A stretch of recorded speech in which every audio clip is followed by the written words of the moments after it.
How's it going, everyone? Cheers. Mr. B back this week with my 100th video on the channel. So today, to mark the occasion, I'm going to do a video about what was without a doubt my best vinyl haul ever. Now I think this took place in about 2000, 2001. I know it was at least 2003 because I bought these records in Andy's Records. Now, if you're from the UK, you'll remember Andy's Records. They were a big chain across the country. Yeah, they went out of business in 2003, so this haul is at least 19 years old. But I think it was about 2000, 2001. I picked these up over in the city of Norwich in the east of England, which is a city that I love very, very much. So I went into the Annie's Records there, and McCall CD was king at the time. No one was buying records, so there was a room out the back with tons of records in there, all brand new, unplayed. These all cost about £7, £8, £9 each, and basically I lucked out massively because I picked up some stuff at the time that now is worth. Some of these albums are worth quite a lot of money. I mean, some are bog standard and easy to pick up, but I just thought I'd show the whole lot. Case of right place, right time. So I'm going to talk about the vinyl haul from back in the day.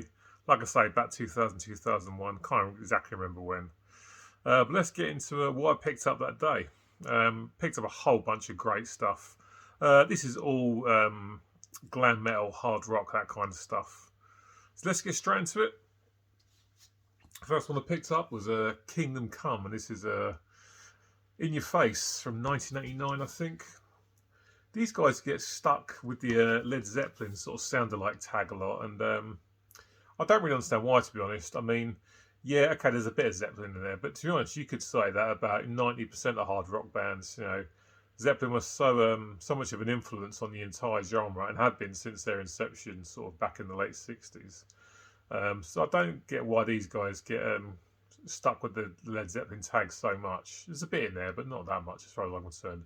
This is a really good album. I love the song, first song, Come and Get It on this. Sorry, not Come and Get It, Do You Like It? Brilliant track. Love the chorus, really strong guitar riff. Great stuff. These guys are superb. Who Do You Love's another great song. Just Like a Wild Rose is cool. Overrated, Mean Dirty Joe, Stargazer. Great album from these guys. I've only got this in their debut. But good stuff. A good pickup for to start off this haul. But lots of other good stuff to come. Up next, I picked up Dokken, and this is Under Lock and Key from 1985. As a guitar player, I absolutely worship George Lynch. And if you're a guitar player, you'll know who George Lynch is. Whether it's tone, riffing, soloing, and just his general kind of style. Everyone knows who George Lynch is. A phenomenal guitar player. It's not all about him though. Don Dokken on lead vocals here, Mick Brown on the drums, and Jeff Pilson on the bass, who at the moment applies his trade in Foreigner. So he's still well and truly about making music. This is my first Dokken album, and it's superb stuff. Definitely a case of side A is where the majority of the killer stuff is though. Unchained the Night, the first song, is superb. I love the main intro riff in that. The Hunter's a great track. In My Dreams is a good song. Lightning Strikes Again closes side A. Brilliant track. Probably the heaviest song on the album. It's Not Love kicks off side B, which is superb. Then there's a couple of tracks like Jaded Heart, Don't Lie to Me, which are okay. They're not my favourites though. Till the Living End, the last song's a really good track as well. I since went on to get quite a few more of their albums after this one, but this is superb. My first Dokken album, it's just absolutely amazing. Brilliant stuff. Love that album. Love Dokken, and especially George Lynch. Just a phenomenal talent on the guitar, no doubt about it. Up next, three from the same band, and this is Rat's third LP from 1986, Dancing Undercover. Another album where side A is where all the real killer stuff's at, and side B there's a little bit of filler on there, but still an album that I enjoy and listen to regularly. Great stuff on this. One Good Lover's brilliant track, Drive Me Crazy, Slip of the Lip, and Body Talk on side A. Body Talk, I think, was on the soundtrack of The Golden Child, the Eddie Murphy film. I might be wrong, but I think I'm right. And side 2, you got Looking for Love and Enough Is Enough. A couple of filler tracks on side B, like It Doesn't Matter and Take a Chance. But still, great album. Absolutely love these guys.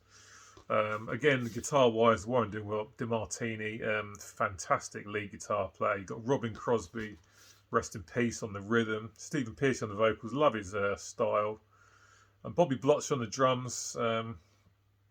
Great drummer, one of the better drummers in the whole sort of glam metal, sleaze metal, hard rock era for me. Superb album, that from Rat, Dancing on the Cover from '86. Up next, Reach for the Sky, the follow-up from 1988. Another great album. Great stuff on this, like Way Cool Jr., I Want a Woman. Don't Bite the Hand that Feeds, another great track. Train Reaction, No Surprise. Bottom line, what's it going to be? What I'm after? Side B is where most of the killer stuff is out on this album for me. There's not a bad song on side B. A couple of slightly weak ones on side A, but still an absolute killer album. Listened to this so much when I first picked it up. No, like the back of my hand. Superb album. And last but not least from these guys, I got Detonator at the same time, which isn't easy to come by, it has to be said. So I'm very lucky to have this. I really like this one. This one doesn't get talked about a lot, but I think it's very, very underrated. Great stuff on this. Loving You's a Dirty Job's a great tune. One Step Away, great power ballad. Heads I Win Tails You Lose, great track. Can't Wait on Love, brilliant, brilliant song. Giving Yourself Away, another great power ballad. It ends with Top Secret, an underrated rap album. I think it's absolutely brilliant. Great stuff. Love this band. Superb album. Doesn't get the love it deserves, I feel, but an album that I really, really enjoy and really love. Right, now another 3 from the same band. Cinderella and their Night Songs from 1986. Their debut, for me, one of the best glam metal debuts out there. It's just superb stuff. Jeff LaBar on this, of course, who passed away not long ago. Rest in peace, Jeff. Tom Keefe on the vocals, fantastic voice. Really bluesy, really gritty voice. Eric Britnam on the bass. Fred Corey on the drums, it says, but I don't think he actually plays on the album. Someone else actually does. But a superb debut. These guys really hit the ground running with this album. Shake Me is one of my favourite hair metal songs ever. Brilliant, brilliant stuff. Such a catchy chorus. Nothing for Nothing, Once Around the Ride, underrated song, I think. No one talks about that tune, but it's absolutely fantastic. Somebody Save Me, Push Push, Back Home Again. Apart from Nobody's Fool, which I'm not too fussed about, this is a killer album. A great debut from these guys. They were discovered by John Bon Jovi back in about 1985.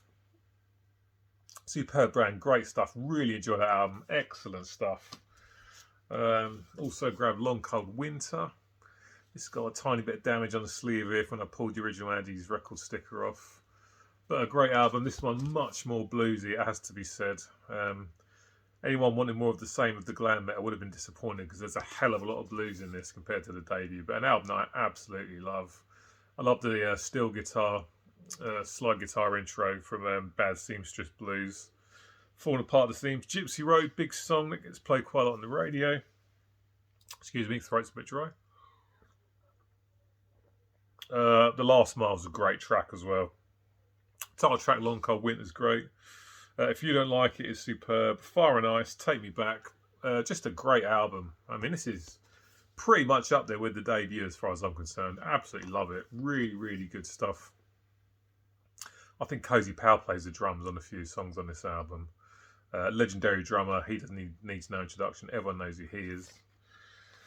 And I also picked up Heartbreak Station, which is an album that a lot of fans don't like. I really, really enjoy it. I mean, I can see why some people don't like it. If you wasn't keen on the blues influence that was running throughout Long Cold Winter, then you certainly wouldn't like this, because this has got way more of a country music influence in it. Not much in the way of the real distorted guitars on this, but I really, really love it. It's a great album. Again, Tom Kiefer sounds fantastic. Great vocals from him. And just great songs. The More Things Change first track is brilliant. I absolutely love it. Love's Got Me Doing Time and Shelter Me. Those first 3 songs are great. Heartbreak Station title track, great power ballad. Sick for the Cure, great track. Dead Men's Road. Love Gone Bad, Winds of Change. Yeah, a lot of people don't love it, but Not me. I think it's really, really good. Fantastic album. Another one that's not easy to come by on vinyl. Heartbreak Station from 1990. Really good stuff. Up next, an album I showed in a video obviously a couple of videos back. Orange Cherry Pie from 1990. Another great album.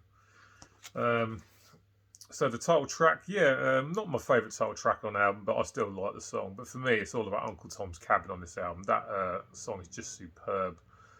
I love the guitar intro, and you've got the banjo, which is layered over it as well, which sounds really good together. I mean, who would have thought, but it does sound great. It's just a fantastic song.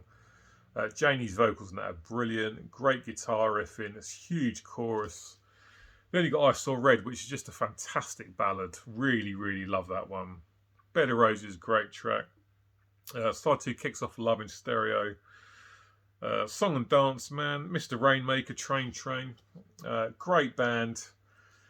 Janie doesn't get the respect he deserves when it comes to songwriting, as far as I'm concerned. Of course, rest in peace, Janie. He's been gone about 10 years now. I think it might be sort of 11 or 12.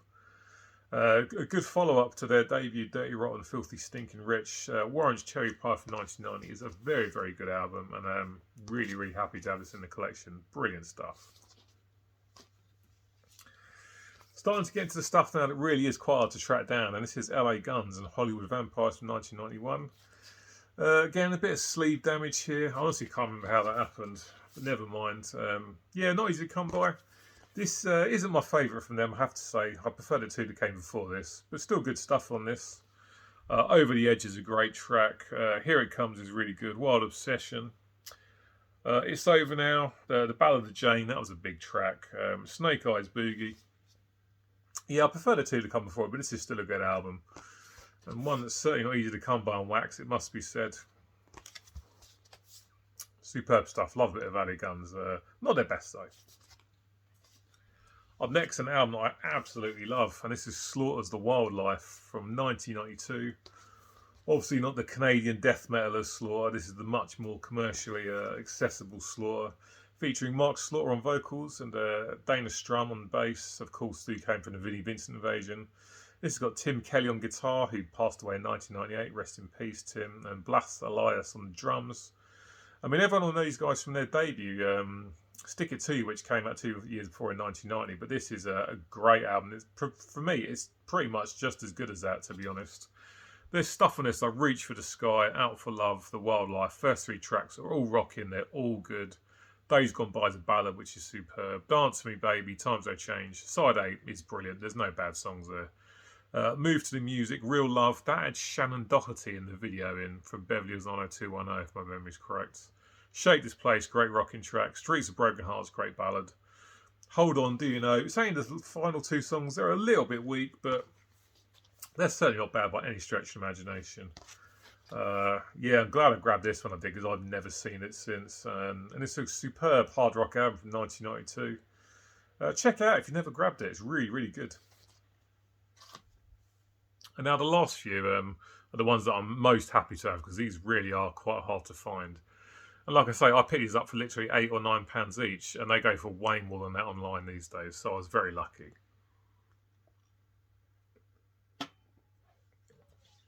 The first one is Lynch Mob's Wicked Sensation from 1990. Again, this is George Lynch, who of course we talked about when we was talking about Dokken's Unlock and Key. This also features Mick Brown from Dokken on the drums. Onnie Logan, I think it is, on the vocals on this one. And I can't remember the bass player, but this is an absolutely fantastic hard rock album, which if it came out in 1986, 1987, would have sold by the absolute bucket load. But of course this was 1990 and things were starting to change. But that doesn't mean that the old school hard rock bands weren't putting out killer albums, because this is fantastic. Title track Wicked Sensation, so good. Great chorus in that. River of Love, I love the guitar intro in that from George Lynch, fantastic. Sweet Sister Mercy, great track. First 3 songs are all absolutely killer. Then you've got All I Want, Hell Child, She's Evil But She's Mine. Side 8, no bad songs. Dance of the Dogs, No Better Raises. Through These Eyes, For a Million Years, Street Fighting Man. Just superb stuff. And again, the guitar work is just fantastic. Of course it is, it's George Lynch.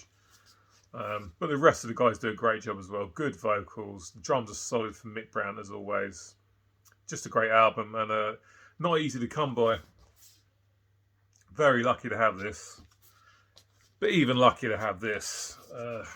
The self-titled follow-up from 1992.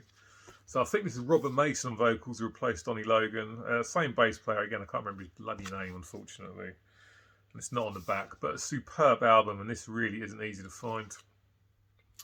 Jungler Love first track is just superb. Tangled in the Web, really like that one as well. No Good, fantastic song. Cold as a Heart closes side A, really, really good stuff. A cover of Queen's Tie Your Mother Down kicks off side 2. It's okay, but I can do without it, to be honest. Heaven is Waiting is a good song. I Want It. When Darkness Calls a Secret. Again, another fantastic hard rock album that was released well and truly in the time of grunge and alternative. And absolutely amazing. And again, if this had come out a few years before, it would have sold by the bucket load. But brilliant, brilliant stuff. Both this and Wicked Sensation are superb albums. Really, really good. The musicians here are absolutely fantastic. Vocals are great, as with Wicked Sensation. 2 albums I'm very, very lucky and very, very happy to have in my collection. Brilliant, brilliant stuff. And now the last one. Fantastic album.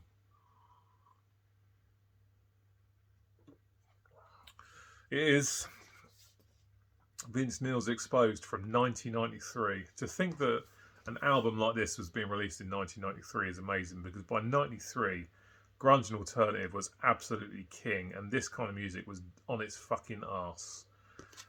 But fair play to Vince. I mean, you know, I love the Motley Crue album with John Corabi on, but there's no doubt about it. They were definitely fitting in with the times, going for a more sort of grittier, grunge, alternative sound. Whereas Vince was putting out an album as if it was 1987 and just didn't give a shit about the current trends. This sounds like any glam hard rock album that came out in the 80s, and it's really, really good stuff. Robbie Crane here on the bass, although he doesn't actually play the bass on this, he was just in the band. And as you'll see here, this is Steve Stevens, of course from Billy Idol. Billy Idol's a guitar player on and off for the best part of his entire career. And he was in the Atomic Playboys, I think, as well, of course. So the guitar work on this album is absolutely phenomenal. Solos are great, riffings are great. He could have done with someone reining him in a little bit in places, I must say. Some of the stuff is a little bit on the ridiculous side, but on the whole, the guitar work on this album is fantastic. And this, for me, this is the last time Vince sounded really good, if I'm honest. I mean, I love Vince Neil, but he's absolutely shocking these days. But this is the last time he sounded really good. But a superb album that came out in 93. Really, really good stuff. Look in Her Eyes is a great track. Sister of Pain, that was a single. Another really good song. Can't Have Your Cake is great. Can't Change Me, I really like. Side B kicks off with Fine, Fine Wine. Good song. You're Invited But Your Friend Can't Come. That was on the soundtrack of a film, and I can't remember the title of it off the top of my head. Getting Hard Forever. Great stuff. This is such a bloody good album. And yeah, if it had come out at a different time, it probably would have sold by bucket loads. But this is very, very hard to find, and I'm incredibly lucky to have this in my collection. I mean, this goes for quite a bit of money if you want to pick it up on Discogs, and I paid £9 for this. Brand new, never been played. You ain't paying £9 for this now. You're paying a lot of money, and I'm very, very lucky to have it. And that's the last album to show in what was, without a doubt, my best ever vinyl haul, and I don't think I'll ever get a better haul than this. I really, really lucked out. Right place, right time. A superb bunch of albums that I picked up, and as it turned out, some real gems. Because unknown at the time, these were going to be very hard to find in years to come. When I picked these up back in, like I say, sort of 2001. Superb stuff. Right, guys, that's it for today. Cheers for watching. Much appreciated. If you've been with me from the start, then thank you very much for subscribing. And thanks to the new subscribers, because I picked up a few new subs recently. It's very much appreciated. I'll be back with you next week. I'll just see you soon. Look after yourself. And cheers. Laters.